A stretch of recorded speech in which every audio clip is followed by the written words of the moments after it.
आज आप हमें रूह के किस राज पर से पर्दा उठा के बयान फरमाएंगे? अल्हम्दुलिल्लाहि रब्बिल आलमीन वल आक़िबतु लिल मुत्तक़ीन वस्सलातु वस्सलामु अला सय्यिदिर रुसुलि व ख़ातमिन नबिय्यीन अम्मा बाद। आज हम बात करेंगे ज़ुहद के बारे में। अच्छा ज़ुहद का माना बेरग़बत होना, जी। और इस्तिलाह शरीयत में ज़ुहद कहते हैं दुनिया से बेरग़बत होकर आखिरत की तरफ रग़बत करने को ज़ुहद कहा जाता है। ज़ाहिर है कि ज़ुहद जो है तज़किया और तसव्वुफ़ की लाइन में बहुत बुनियादी चीज़ है, इसलिए कि ज़ुहद ही सारी मेहनत का महवर ज़ुहद है। क्योंकि ज़ुहद जब बंदे को हासिल हो जाता है तो उसके नतीजे में वो उसको क़नात मिल जाती है। जब क़नात मिल जाती है तो हिर्स ख़त्म हो जाती है, और दुनिया का सबसे बड़ा जो साने हिर्स है, हिर्स की वजह से दुनिया के अंदर सारी तबाही है। इनफरादी ज़िंदगी हो या इज्तिमाई ज़िंदगी हो, इंसान हिर्स की वजह से अपने माल को बढ़ाता है, अपनी सेहत को बढ़ाने की कोशिश करता है, अपनी इज़्ज़त को बढ़ाने की कोशिश करता है, अपने मुल्क को बढ़ाने की कोशिश करता है। तो गोया कि हर चीज़ में हिर्स जो है वो उसको जो आउट ऑफ द वे जाने पर मजबूर करती है, जिसके नतीजे में वो जुल्म बर्पा करता है, जुल्म करके कहीं अल्लाह के हुक्म को तोड़ता है और कहीं बंदों के हुकूक पामाल करता है। इसलिए ज़ुहद जो है पूरी तसव्वुफ़ की रीढ़ की हड्डी है। अच्छा। इसलिए जो है सूफिया कराम ज़ुहद पर बड़ी मेहनत करते हैं ताकि बंदे को ज़ुहद हासिल हो जाए कि ये दुनिया का जो ये खूबसूरत बागीचा है, इस बागीचे को असल ना समझे, बल्कि इसको एक वास्ता और सीढ़ी समझ कर आखिरत की जो जन्नत है उसकी तैयारी और कोशिश में लगे। ये है ज़ुहद। और इसलिए हदीस में आता है जब अल्लाह तबारक व तआला किसी को ज़ाहिद बना देता है, ज़ाहिद बनाता है, तो अल्लाह तबारक व तआला उसके दिल से दुनिया की मोहब्बत निकाल के उसको जो है वो आखिरत की तरफ राग़िब कर देता है। उसके अंदर रग़बत आखिरत पैदा हो जाती है और फिर यह आखिरत के लिए वो मेहनत करने लगता है। बल्कि एक हदीस में नबी करीम सल्लल्लाहु अलैहि वसल्लम ने इरशाद फरमाया कि सहाबा ने पूछा, या रसूलल्लाह सल्लल्लाहु अलैहि वसल्लम, शरह सदर क्या चीज़ है? क्योंकि आपने इरशाद फरमाया कि हिदायत अल्लाह तबारक व तआला जिसको अता करते हैं उसको शरह सदर अता कर देते हैं। तो सहाबा ने पूछा, शरह सदर क्या चीज़ है? आपने फरमाया कि असल में एक नूर है, अल्लाह तबारक व तआला उस बंदे के क़ल्ब में दाखिल कर देते हैं जिससे वो रोशन हो जाता है, तो उसका दिल मुनशरे हो जाता है। इसको शरह सदर कहते हैं। फिर वो हिदायत पर पुख्ता हो जाता है। तो सहाबा किराम रिज़वानुल्लाह अलैहिम अजमईन ने अर्ज़ किया, या रसूलल्लाह, उसकी शनाख्त और अलामत क्या है? फिर उसकी अलामत यह है कि वो बंदा दुनिया से बेरग़बत हो जाता है और आखिरत की तैयारी के लिए दीन पर मेहनत करने लगता है। तो ये जब उसकी कैफियत होने लगती है तो इसका मतलब है कि इसको अल्लाह तबारक व तआला ने शरह सदर अता फरमा दिया है और ये दुनिया से बेरग़बत होकर और वो दीन में मेहनत करने लगा है और ज़ाहिर अपने गुनाहों से ताइब होकर आखिरत की तरफ बढ़ रहा है। तो ये गोया कि उसके शरह सदर की अलामत है कि इस बंदे को अल्लाह ने ज़ुहद अता फरमाया।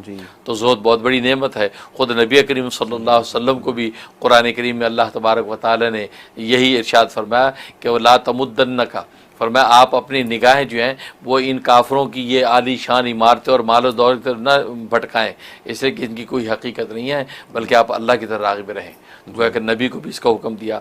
तो ज़ुहद का यही असल रूह है कि वो दुनिया से बेरग़बत होकर आखिरत की इंसान तैयारी करता है। तो हज़रत जो अहादीस मुबारका में हिकमत का इशारा दिया है कि जो बंदा ज़ुहद इख्तियार करता है अल्लाह उसको हिकमत अता कर देता है, ये शरह सदर वही हिकमत? जी बिल्कुल बिल्कुल ज़ाहिर है, क्योंकि अल्लाह ताला जो उस हिकमत के ज़रिए में दुनिया के इलाज मुआलजे बीमारियों का हल उसके दिल पर डालते हैं। ठीक है। कि उस हिकमत की जी उसको दुनिया के मामला टैकल करने आ जाते हैं। अच्छा। दुनिया में उसको चलना फिरना आ जाता है कि दुनिया के अंदर है हो क्या रहा है और किसका क्या हल है। तो ये उस ज़ुहद की वजह से अल्लाह ताला इसको अता करते हैं, क्योंकि दिल जब दुनिया के कसावतों से पाक हो गया, अलाइज से पाक हो गया, अब उस पाक दिल में अल्लाह अपनी हिकमत का नूर उतारते हैं। हाँ, बेशक बेशक। तो हज़रत हम देखें कि अहादीस मुबारका इसमें काफ़ी मिलती हैं ज़ुहद के फ़ज़ाइल में, तो क्या ये ज़ुहद इख्तियार करना हर इंसान पर ज़रूरी है, हर मुसलमान पे? यानी जी बिल्कुल बिल्कुल, बहुत अच्छा सवाल किया आपने कि ज़ुहद बिल्कुल ज़रूरी है इख्तियार करना, भले वो ज़ाहिरी तौर पर ज़ुहद इख्तियार करें या मानवी तौर पर। ज़ाहिरी ज़ुहद तो मतलब है कि ज़ाहिरी एतबार से भी आप दुनिया की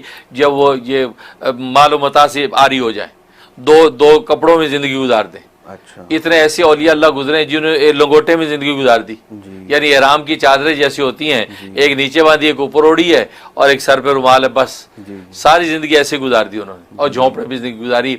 तो ये फिजिकली ज़ुहद इख्तियार करें या ऐसा नहीं तो यानी इंटेंशनली यानी दिली तौर पर ज़ुहद इख्तियार करें कि भले दुनिया के नाम नाजो नाम में आप रहें लेकिन उनसे दिल न लगाएं। अच्छा, दिल के बनाने वाले से लगाएं और जन्नत और आखिरत से लगाएं। लेकिन दुनिया के अंदर नेमतें हैं, उन नेमतों से फ़ायदा उठाएं। तो गोया कि ज़ाहिरी हो या बातनी हो, किसी भी दर्जे में मोमिन के ज़ुहद इख्तियार करना ज़रूरी है, वरना वो तैयारी आखिरत की तरफ संजीदा नहीं हो सकता। अच्छा जी। तो हज़रत जो अल्लाह पाक ने हमें ये दुआ सिखलाई है और जामे दुआ है, रब्बना आतिना फिद दुनिया हसना व फिल आखिरती हसना, कि ए हमारे रब हमें दुनिया भी भली करके दे और आखिरत भी भली करके दे। तो अगर हम ज़ुहद को इख्तियार करते हैं तो दुनिया को छोड़ना पड़ता है, तो फिर ये जो दुनिया भली करके अल्लाह ताला हमें सिखला रहा है हासिल करने का तरीका, तो फिर इसको हम खुद ही छोड़ दें? अल्लाह सिखला रहा है। बहुत अच्छा पॉइंट उठाया आपने। नहीं, इसमें ये हासना का मतलब ये है कि या तो मैंने बताया कि ज़ाहिरी तौर पर आप दुनिया से बेरग़बत हो जाएंगे, तो लेकिन दुनिया की जो ज़रूरतें वो तो आप पूरी कर रहे हैं, आप खा भी रहे हैं, पी भी रहे हैं, सो भी रहे हैं, जाग भी रहे हैं, और इसी तरह अपने जो है दूसरे रिश्तों को भी निभा रहे हैं, लेकिन आखिरत की तैयारी में है। तो ये आखिरत की तैयारी, असल हसना तो यही है कि असल मंजिल की तैयारी में है।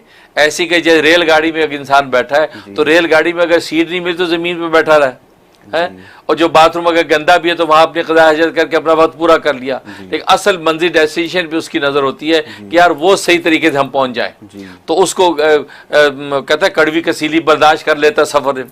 तो गोया कि वो असल हसना वही हुआ कि मंजिल पे सही पहुँच गया। इसी तरीके से जो फिजिकली ज़ुहद इख्तियार कर लेते हैं उनका भी होता है कि यार डेस्टिनेशन हमारा जो है वो खोटा नहीं होना चाहिए, मंजिल हमें मिल जाए। लेकिन अगर वो फिजिकली नहीं तो आप जो इंटेंशनली ज़ुहद इख्तियार कर लें, मतलब सारी नेमतें मौजूद हों, लेकिन अंदर तैयारी आप आखिरत की करें, दिल आप जन्नत से लगा के रखें, ये कायनात से दिल ना लगाएं, रब्बे कायनात से दिल लगाएं, तो ये हसना है। क्योंकि ये नेमतें जो अब ये सही हसना बन के आपके लिए आखिरत की मुआमिन है। लेकिन अगर एक आदमी दिल से भी खुदा की तरफ राग़िब नहीं और फिजिकल भी राग़िब नहीं और इसी दुनिया पर फरेफ्ता हो रहा है, तो उसको तो नबी ने उसकी तो मजम्मत फरमाई, फरमाया दुनिया जीफतुन, ये दुनिया जो है ये मुर्दार है, वह तालिब व किलाब, इसको इसकी तरफ बढ़ने वाले, इसके तलब करने वाले कुत्ते हैं। तो गोया कि फिर वो दुनिया होगी जो बदबूदार मुताफन दुनिया है, जो फ़ानी ख़त्म होने वाली है और जिसके पीछे कोई आला मकसद है ही नहीं। लेकिन आप अगर दुनिया के नाज़ो नाम से फ़ायदा उठा रहे हैं, आला मकसद दिमाग में ये है कि असल में इसकी मदद से हम आखिरत के अंदर सुरगुर होना चाहते हैं, तो ये जो हसना है और इसी हसनों को मांगा गया है। अच्छा, माशाल्लाह, ये अपने हज़रत एक बड़ा इश्काल था जो आपने वाज़े कर दिया, क्लियर कर दिया, इसलिए कि ज़ुहद का लफ्ज़ बड़ा मिस इंटरप्रीट होता है और लोग फ़ौरन इसको इक्वेट कर देते हैं रहबानियत से कि ला रहबानियत फिर दीन, तुम कौन सी ज़ुहद की बात करते हो, तो इस्लाम में तो रहबानियत नहीं है, हम क्या जंगलों में निकल जाएं कपड़े फाड़ के और सबको छोड़ छाड़ के, तो ज़ुहद इस चीज़ का नाम नहीं है। नहीं, बिल्कुल ठीक, मैंने कहा दो ज़ुहद की दोनों कैटेगरीज, एक आला दर्जा है, एक दूसरा नॉर्मल दर्जा है, जो भी दर्जा इख्तियार करें बस वो मतलूब है। ठीक है, तो ज़ुहद में बढ़ते बढ़ते आगे ये तो नहीं होता कि बंदा रबानियत की तरफ निकल जाए? हाँ, अच्छा सवाल है। होता नहीं है, बाज़ लोग उस मुकाम पे पहुंचे भी हैं कि जंगलों में जिंदगी गुजारी उन्होंने, अच्छा, वहीं झोपड़ा बना के रहने लगे, तो लेकिन वो लोग काबिल तकलीद नहीं, अच्छा, लेकिन काबिल तनकीद भी नहीं है। अच्छा, वो तो बहुत अजीमत की बात है कि एक आदमी सारी दुनिया के नाजो नाम छोड़कर वो जंगलों के अंदर जो झोंपड़े में सारी जिंदगी गुजारा, तो कमाल तो है ना, तो इसको उसके कमाल को सलूट तो करें, बजाय उसको कहे यार ये कौन सा ज़ुहद है भाई, नबी तो दुनिया को छोड़ के नहीं गए, तो उसको तनकीद ना करें, उसको सलूट करें कि यार बड़ी बात है भाई, हमसे तो अपने घर का जो है गद्दा नहीं छूटता है सोने के टाइम, ज़मीन पे नींद नहीं आती, यार बड़ी बात है, तुम जंगल के अंदर ज़िंदगी गुजार रहे हो, तो उसकी ताज़ीम करें। इसलिए ऐसे औलिया कामली जिस पे ऐसा गलबा हाल हुआ तो वो निकल गए, जंगलों में ज़िंदगियाँ गुजार दी, तो वो जो है वो काबिल ताज़ीम है, काबिल तनकीद नहीं है। हाँ, ये है कि काबिल तकलीद भी नहीं है कि आप सारी उसी लाइन में लग जाओ, ऐसा नहीं है। असल काबिल तकलीद नबी की सुन्नत है कि नबी ने किस तरीके से जो जिंदगी गुजारी है। नबी पाक सल्लल्लाहु अलैहि वसल्लम ने 400 दिनार का जुब्बा भी पहना है, कीमती तरीन 400 दिनार का जुब्बा भी पहना है, और यह हालत भी है कि आप पेमंद भी लगे हुए, तो ये शान रहती है। इसका मतलब है ज़ाहिरी और बातनी दोनों ज़ुहद हासिल है। अच्छा, माशाल्लाह। हज़रत, जो हमारे तसव्वुफ़ के 10 बुनियादी उसूल हैं, ये सारे के सारे सूरह मुज़म्मिल से माखूज़ हैं। इसमें देखा तो ये पता चलता है कि ज़ुहद का बज़ाहिर कोई नंबर नहीं है, तो क्या ये इन्हीं 10 नंबरों में किसी में छुपा हुआ है, जैसे तबत्तुल में, या हुब्बे दुनिया से कट कर इबादत करना है जैसे, या किसी और पॉइंट में छुपा हुआ है? ये अच्छा सर, असल में ये ज़ुहद सब में घुसा हुआ है। अच्छा, वो जितने भी बताए हैं वो सब में ज़ुहद की रूह है। हाँ, यूं समझिए, देखो हमारे देखने वाली आंखें हमारे पास हैं, मगर सुनने वाले हमारे पास कान हैं, सूंघने वाली नाक है, बोलने वाली जबान है, और पकड़ने वाले हाथ है, चलने वाले पाँव हैं। लेकिन हजरत रूह तो यहाँ रूह का नंबर ही नहीं है। तो रूह इस सबसे, इस रूह से तो सारे चल रहे हैं। सुभान अल्लाह, बहुत आला, बहुत रूह से सब चल रहे हैं। तो वह तबत्तुल है, तहज्जुद है, इसी तरह हुब्बे दुनिया से कटना है, ये सारा सब के अंदर रूह जो जोत की चल रही है। क्योंकि रूह जोत की नहीं होगी तो आप रातों को उठ के नींद काट के आप तहज्जुद में क्यों खड़े होंगे? आप जैसे उसको काट के तबत्तुल इख्तियार क्यों करेंगे? आप हुब्बे दुनिया काट के खोड़े, वो जोत की रूह असल में सब में कार फरमाए, इसलिए बजाय उसका नंबर नजर नहीं आता, वरना है हकीकी सारा नंबर ही उसी का है, वो जोत है। और हज़रत ये जो हदीस शरीफ में आता है कि जो नेमत बंदे को अल्लाह दे उसका असर नज़र आना चाहिए। तो अगर कोई ज़ुहद का बहुत आला दर्जा इख्तियार करता है या कोशिश करता है तो वो उसको फिर इन नेमतों को छोड़ना पड़ेगा। फिर ये तो गोया अल्लाह की नाशुक्री की तरफ जा रही है बात, तो इसको फिर वो किस तरह हैंडल करेगा? ये अच्छा सवाल किया आपने। असल में नेमत को छोड़ना नेमत वाले की खातिर हो तो ये तो काबिले ताज़ीम है, क्योंकि इस नेमत को छोड़ना किसी किबर की वजह से नहीं है, बल्कि उसी की खातिर है, उस अल्लाह ही की खातिर है कि अल्लाह ये मुझे तेरी ज़ात चाहिए, मुझे कायनात नहीं रब्बे कायनात चाहिए। तो ये तो बहुत आला मुकाम पे चला जाता है। तो अल्लाह उससे तो बहुत ही खुश होता है कि यार देखो, इसे यार मेरी ये दी हुई नेमत जो फ़ानी उस पर निगाह नहीं की, इससे मेरे हाथों पर निगाह की कि अल्लाह मेरा आपका हाथ चाहिए मुझे है। तो इसे हाथ की नेमत को नहीं देखा, हाथ को देखा, तो ये तो बहुत ही ऊपर जा रहा है। लिहाजा वो आला दर्जा को जोज इख्तियार किया जाता है, उसको माना जाता है। अल्लाह उसको तो फिर हिकमत के आला मुकाम अता कर देते हैं। तो वो उस हदीस के उसमें नहीं आता। ये उसके लिए है कि जिसको दिया और वो आला मुकाम नहीं चाहता, तो अल्लाह चाहते हैं कि फिर वो नेमतें पहने हैं, लेकिन असर जाहिर होने का मतलब कि दिल के अंदर वो याद रखे कि दी उसने है, उसका शुक्र भी करे और उसकी शुक्र के तौर पे दिखाए, तहदीद से नेमत बन के दिखाए। ये नहीं कि तकब्बुर दिखाता फिरे और रिया करता फिरे, देखो जी हम जो है वो 25,000 का पेन इस्तेमाल करते हैं, हमने जो है 1 लाख का जो है वो कपड़ा खरीदा हुआ है। तो ये करेगा तो ये अल्लाह को पसंद नहीं है। तो वो जो शो ऑफ है उस बंदे का, वो जो असर का ज़हूर, वो भी उस अल्लाह ही को खुश करने के लिए। तो ये फिर जोर ही के अंदर रहता है, क्योंकि हर जाहिद की निगाह हमेशा खुदा पे रहती है, इस वजह से वो काबिल ताज़ीम हो जाता है। यानी एक आला मकसद के लिए अदना मकसद को छोड़ रहा है और वो भी अल्लाह ही के लिए, तो वो काबिल तहसीन है, काबिल कबूल है। माशाल्लाह, ठीक है। और हज़रत ये भी है कि अल मालु वल बनूना ज़ीनतुल हयातिद दुनिया, कि दुनिया की तारीफ़ इस तरह फरमाई, यानी उसकी डेफिनेशन के माल और औलाद। तो जब बंदा ज़ोद इख्तियार करेगा तो माल तो वो छोड़ेगा ही, कि अपनी औलाद वगैरह और रिश्ते हैं उनसे भी बेरग़बती इख्तियार कर ले, फिर तो उसमें हुकूक की अदायगी मुतासिर होगी। ये भी अच्छा पॉइंट है, लेकिन उसमें बात वही है कि उसमें ये कि मैंने बताया कि कल्ब आपको उसके अंदर मुशविश ना हो, कल्ब उस अल्लाह के साथ लगा हो। अच्छा। जिससे माल और औलाद दी है, ये दोनों नेमतें दी, और ज़ीनतुल हयात दुनिया, ये दुनिया की जीनत है, ये वाज़े कर दिया। ये आखिरत की जीनत नहीं है। आखिर में औलाद आपको नहीं बख्शवा सकेगी, आखिर में माल आपको नहीं बख्शवा सकेगा, दुनिया की जीनत है। हाँ, इसको अगर सामाने आखिरत बना दोगे, मतलब इस माल से तुमने मस्जिदें बना दी, इस माल से बेवाओं के सर पे दुपट्टा रख दिया, इस माल से यतीमों को खाने खिला दिए, तो आपने अगर खैर में माल खर्च कर दिया तो ये माल अब आखिरत का सामान भी बन गया, तो वहां भी आपको ये आपकी जीनत का बायस बनेगा।